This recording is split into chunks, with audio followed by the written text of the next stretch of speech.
Fala galera, beleza? Estamos aqui com mais um vídeo no canal e nesse vídeo a gente vai falar sobre esse livro que é o Conversores de Energia Elétrica CCCC para aplicações em eletrônica de potência.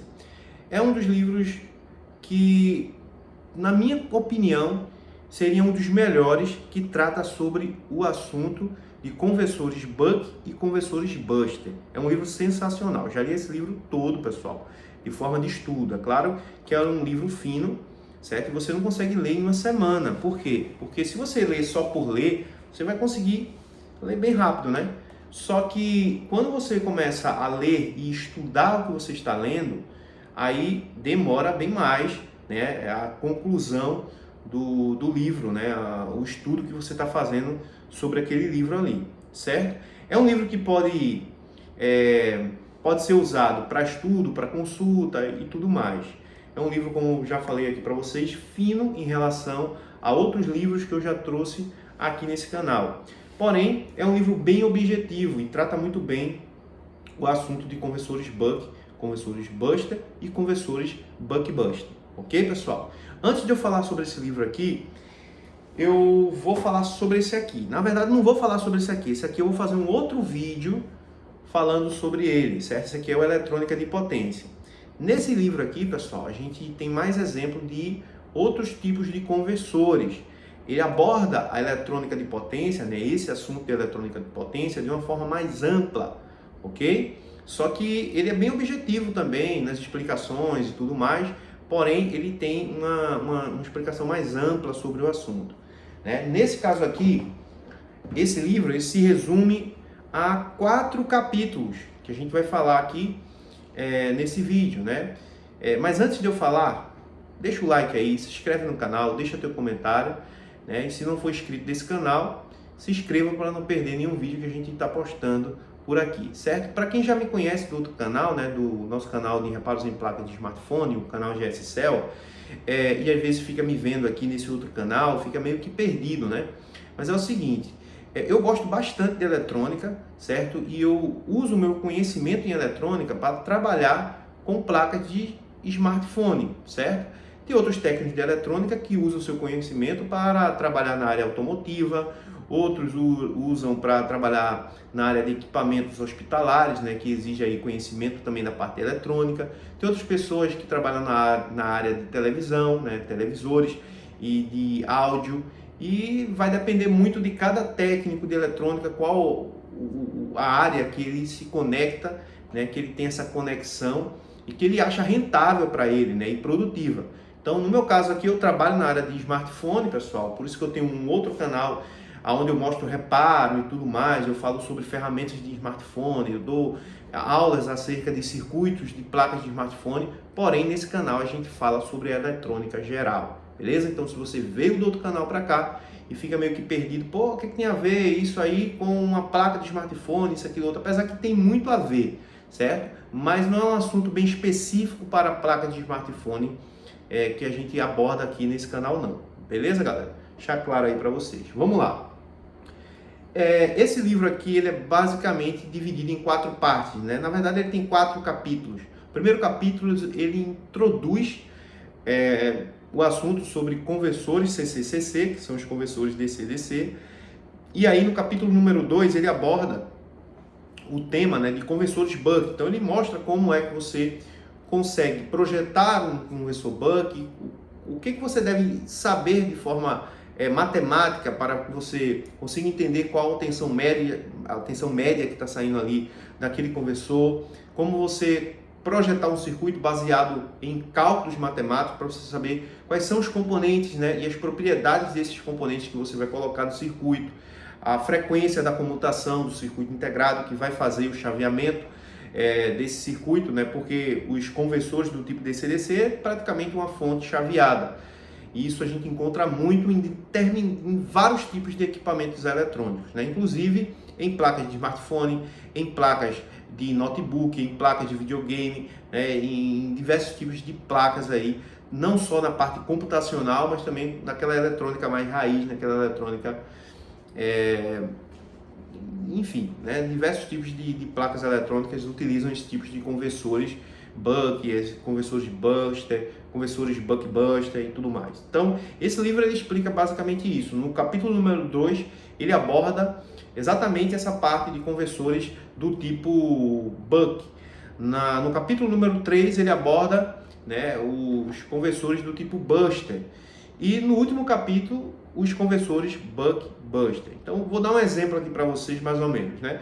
Os conversores DC-DC é um tipo de conversor que ele vai transformar corrente contínua em corrente contínua, certo? Tensão contínua para tensão contínua. Só que existe uma diferença dos conversores. Nesse caso aqui, esse livro, ó, se você ver aqui nessa página, tá vendo? Ele fala sobre alguns outros tipos de conversores, né? Como você pode ver aqui, a gente tem o conversor zeta, o conversor CPIC, o conversor Chuck, né? O conversor CUT, como você queira chamar. Tem gente que chama CUT, tem gente que chama Chuck, por aí vai, né? Mas enfim, ele aborda apenas esses 3 tipos de conversores, que é o conversor buck, o conversor buster e o conversor buck-buster, ok? Já nesse outro livro aqui, pessoal, a parte de eletrônica de potência aborda de uma forma bem mais ampla. Então a gente vai ver, né, introduções e fórmulas matemáticas, né, e tudo mais aí acerca desses outros tipos de conversores. Nesse outro livro aqui, que eu vou fazer um vídeo falando sobre ele.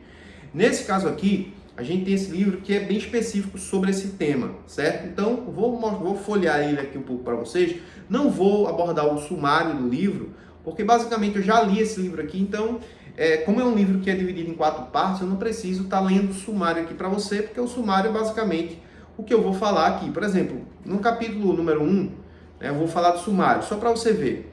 É o seguinte, introdução, né, a gente vai falar de uma introdução aí sobre os conversores CCCC, aí estudo de chaveamento das fontes de alimentação em corrente contínua, chaveamento de fonte de tensão corrente contínua, comportamento do indutor ideal em circuitos elétricos, comportamento do capacitor ideal em circuitos elétricos, metodologia, né, de estudos para conversores, enfim, a solução obtida pela aplicação do método clássico e tudo mais, né? Eu esqueci de dizer uma coisa, pessoal. Eu esqueci de dizer para vocês que esse livro, né, é do professor Devaí Aparecido e do professor Salvador Pinilos, ok? Porque eu tinha falado do tema do livro, né, mas não tinha falado falei do título, mas não falei dos autores. Enfim, é um livro que ele vai introduzir bem essa parte, né, de conversores corrente contínua. Então ele vai explicar aqui como é o funcionamento desse conversor, como você pode fazer um cálculo, né, para saber qual componente, qual a propriedade de cada componente que você vai usar para montar um determinado circuito, como analisar esse circuito e tudo mais, né? Então ele explica bem. Só que eu quero pontuar uma coisa aqui para vocês, né? Tem gente que está estudando eletrônica e diz assim, pô, eu quero aprender sobre conversor buck, então eu vou comprar esse livro para estudar. Galera, eu recomendo que você compre o livro, certo? É bom você ter ali. Só que se você está começando na eletrônica agora e você ainda não sabe da base da eletrônica, que é a base da eletrônica, né? Por exemplo, você pode ler esse livro sem se preocupar em aprender a física e a matemática que aqui tem nele, né? Porque você pode ver que é um livro que contém alguns cálculos, né? Alguns cálculos são já feitos pelo autor e alguns outros cálculos aqui são propostos para você praticar, certo? Então você pode praticar isso. Eu estou falando para quem é iniciante, beleza? Eu sei que tem uma galera aí que segue aqui o canal que já tem um conhecimento já bem intermediário, avançado aí em relação a esse tipo de conceito que eu estou explicando aqui. Mas tem muita gente que está começando agora. Aí vai pegar um cálculo desse aqui, ó, ele vai ficar praticamente com vontade de chorar e de jogar o livro longe e não querer mais ver o livro, né? Então, o que eu recomendo para essa galera que está começando a estudar eletrônica de uma forma mais séria, de uma forma mais técnica, né? Aprender realmente a projetar um circuito baseado em cálculos. Que você, ou então, reparar uma placa baseado também no conceito, né, técnico do negócio. Não só porque vi um vídeo no YouTube, não porque o capacitor trabalha assim, não. Você pode resolver diversas falhas em placas eletrônicas encontrando um capacitor estufado, né? Você pode encontrar um resistor com uma alteração, você pode encontrar uma placa com oxidação e resolver o problema. Só que tem falhas em placas de smartphone que você vai precisar do seu conhecimento teórico para que você aplique alguma técnica específica para encontrar aquela falha e você encontre. Ou então, se você quer montar um circuito, né? Você é um robista, uma pessoa que quer aprender a projetar coisas ali, você precisa desse conhecimento, certo? Não é só pegar um componente e sair botando ali, deixa eu ver se vai pegar. Não, você tem que entender um pouco da parte da engenharia também, mesmo você sendo um técnico, né? O técnico, é claro, não é obrigado a você entender toda a parte matemática para você ser um técnico em eletrônica. Não precisa. O técnico, ele estuda o básico para que ele possa fazer manutenções, certo? Já o engenheiro, ele estuda para projetar. Então, é necessário que ele aprenda essas coisas, né? É necessário que ele possa ter um livro com vários tipos de equações ali, de fórmulas, de leis, para que ele possa estudar aquilo ali constantemente e ele decore aquilo para projetar alguma coisa e tudo mais. Já o técnico não, beleza? Mas enfim, é sempre bom você estudar aquela parte básica, né? A lei de Ohm, entender como encontrar uma corrente elétrica, a depender do circuito, como calcular a corrente que está passando num determinado setor do circuito. Porque isso aí, por exemplo, você quer analisar uma corrente elétrica para saber se aquele componente está liberando a corrente certa para aquele determinado setor. Aí como é que você vai calcular se o esquema elétrico muitas vezes não mostra para você qual é a corrente que está passando ali? Então você automaticamente ali você pode fazer um cálculo básico e com o multímetro você aferir se está batendo com o cálculo que você fez, né? Então tem várias fórmulas aí de você não só para projetar, mas como também utilizar o conhecimento teórico para resolver problemas práticos, certo? A teoria e a prática, elas andam juntos, ok? Então, quando eu tenho um conhecimento prático, mas eu não tenho conhecimento teórico, em algum momento eu vou deixar de resolver algum problema por conta da falta desse conhecimento. A mesma coisa se for ao contrário, certo? Então, estude sobre lei de Ohm, né, para achar corrente, tensão, resistência, potência e tudo mais. Estude sobre o teorema de Thevenin, é muito bacana para você aprender esses princípios, né, da parte da matemática e da física aplicada para a eletrônica. Estude sobre a lei de Kirchhoff, estude sobre o teorema de Norton e tem vários outros assuntos básicos que você pode estudar para te dar uma compreensão, né, de quando você pegar um circuito que exige uma complexibilidade maior, né, para você medir uma determinada indutância, capacitância, uma reatância, uma impedância, certo? Então, quando você tem esse conhecimento básico já, né, de uma forma já introduzida no seu conhecimento, aí fica mais fácil você aprender as outras coisas. Uma coisa vai puxando a outra. Sempre começa pelo básico para depois ir evoluindo. Mas é um livro bem interessante, pessoal, bacana, certo? Tem exercícios resolvidos, exercícios propostos aqui no livro. E lembrando que, não sei se eu estava falando nisso, não sei se eu falei ou se não, mas se eu não falei, eu vou falar novamente. Os conversores, né, do tipo CC são conversores que transformam a tensão contínua em tensão contínua, né, ou corrente contínua para corrente contínua. Os conversores do tipo Buck são os conversores que geram uma tensão contínua para uma tensão contínua, porém uma tensão mais baixa, né, Buck, abaixador. Os conversores do tipo Buster é aquele conversor que eleva a tensão elétrica, certo? E sempre quando ele eleva alguma coisa, ele perde em outra acerca da potência que é dissipada no próprio circuito. Por exemplo, você quer elevar a tensão elétrica, você vai perder corrente. Você vai baixar a tensão elétrica, mas você tem ganho de corrente, certo? Então, na maioria das vezes, o conversor Buster, ele vai ter uma alta corrente elétrica, né, que pode ser disponibilizada para o circuito. No caso dos conversores Buster, ele já tem uma corrente menor, certo? Os conversores Buck-Buster, por exemplo, a gente encontra diversas placas, principalmente placas, não só as placas computacionais, né, tipo como smartphone, computadores, videogames e coisas do gênero, mas em outras placas também, como placas de som e diversos outros eletrônicos, tem circuitos integrados que são uma representação de uma fonte chaveada. E esses circuitos integrados, né, eles vão liberar, junto com outros componentes, né, eles formam um circuito onde ele vai liberar tensão alta, tensão baixa. As baixas para dar ganho de corrente elétrica, a alta para dar ganho de tensão, mas perde corrente elétrica. E às vezes no meio desse circuito aí é projetado um outro circuito para poder ajudar, né, nessa compensação, ou seja, nessa perca e tudo mais. Ele faz a compensação.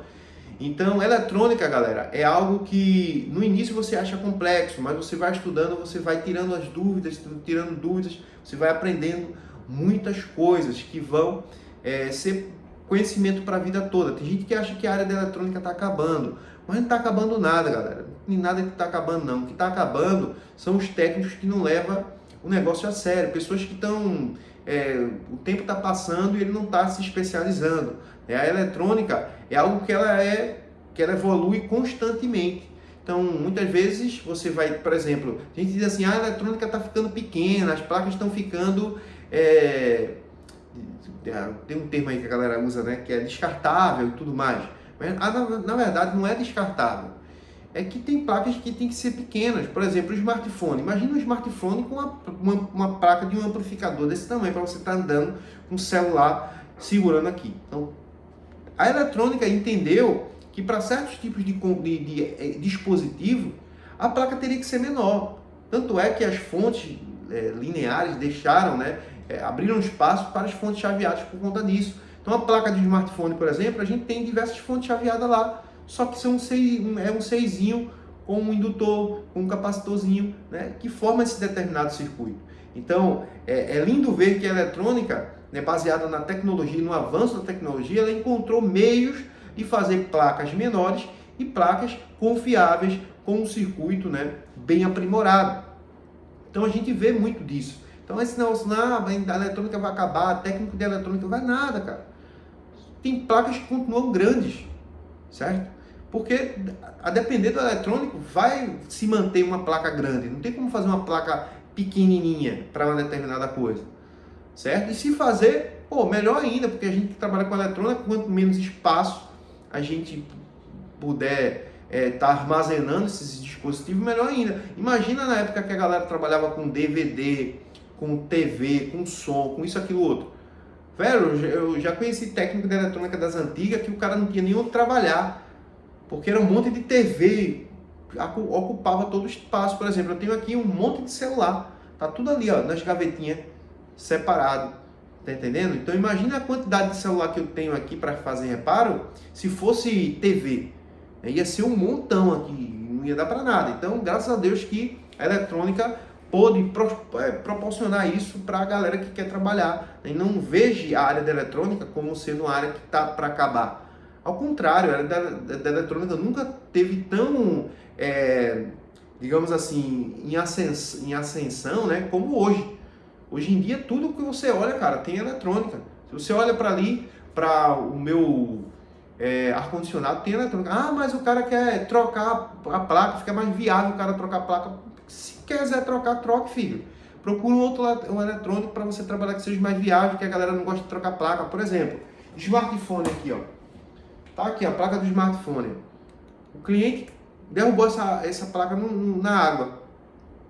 Só que ele tem coisas aqui nessa placa que ele não pode perder. Como, por exemplo, tem problema na justiça, tem que ter as provas, arquivos, tudo aqui. Tem pessoas que, por exemplo, tem um aparelho que tem foto de pessoas que já faleceram, né? Isso para ela está acima de qualquer comprar outro aparelho. Né? Não prefere consertar, e a gente cobra um valor justo e dá para fazer. Então o vídeo foi para falar sobre esse livro, acabei falando sobre outras coisas também aqui, né, que daria um outro vídeo, mas eu posso fazer um vídeo só falando sobre esse assunto aí para vocês entenderem, vocês que estudam eletrônica, que não é como muita gente fala, né? Eu vejo muita gente que parece que está com dor de cotovelo. O pessoal que trabalhava com televisor de tubo, com aqueles amplificadores antigão, né, a válvula e tudo mais, né, e tudo mais, parece que tá vendo a eletrônica evoluindo, aí o cara não quer mais estudar, aí o que ele diz? Não, acabou, a eletrônica tá descartável. Cara, para você, cara, mas tem uma porrada de profissional aí que está estudando pra caramba, né? Pelo menos na minha área é assim, em diversas outras áreas. Procure uma área que seja rentável, irmão. Estude, busque, corra atrás, certo? Procure desenvolver placas que vão ajudar outros técnicos a manipular as placas, né? Resolver os problemas ali nas placas, vão ajudar. Um dispositivo que ajuda a medir um determinado tipo de circuito numa placa eletrônica. Cara, tem espaço para todo mundo. O problema é que tem muita gente com dorzinha de cotovelo porque a eletrônica evolui. Se você não evolui, cara, você vai ter que ficar, né, chupando o dedo, infelizmente. E é isso, pessoal. Mas aí eu vou estar trazendo outros vídeos aqui falando sobre esse livro, né? Só entrei nesse assunto por conta disso, porque é um livro que trata muito bem essa parte de conversores, e conversores está em todo tipo de equipamento eletrônico hoje em dia, né? Porque antes as placas, né, era baseado nas fontes lineares. Hoje é fonte chaveada. E fonte chaveada é eletrônica de potência. E eletrônica de potência tem conversores DC-DC do tipo Buck-Buster, né? Então, todo equipamento eletrônico, pode ser uma placa de smartphone, pode ser um equipamento de som, vai ter esse tipo de dispositivo na placa. E aí, quando você estuda, se empenha, né, e se esforça, você tem grandes resultados e aí você ganha realmente aquilo que dá para ganhar, né, de forma viável aí, trabalhando com aquilo que você tem a maior conexão. Beleza, galera? É como aqui, ó. Por exemplo, quem trabalhava antigamente com eletrônica e tinha um microscópio na bancada? Pô, velho, como é que eu vou ver, enxergar os componentes? Ó, você não vai nem ver, ó. Você só vê só isso aí maior, né? Mas tem um monte de componentes ao redor aqui, capacitores, resistores, né? Diodos e diversos outros componentes aqui ao redor. Temos LDOs, tem vários outros componentes aqui que não dá para ver a olho nu assim, tem que ter um microscópio para ver, certo? Mas o circuito é o mesmo, a diferença é que ele tem menos potência, é claro, por ser componentes menores, porém são componentes que atuam do mesmo jeito que em outras placas maiores, certo? O capacitor ele vai trabalhar do mesmo jeito, o resistor ele trabalha do mesmo jeito, e a galera fica aí, né, nessa pira aí de que tá tudo descartável, de que ninguém quer consertar mais nada. Enfim, né? Enquanto uns choram, outros vendem lenço. Beleza, galera? Um abraço, tamo junto, até o próximo vídeo.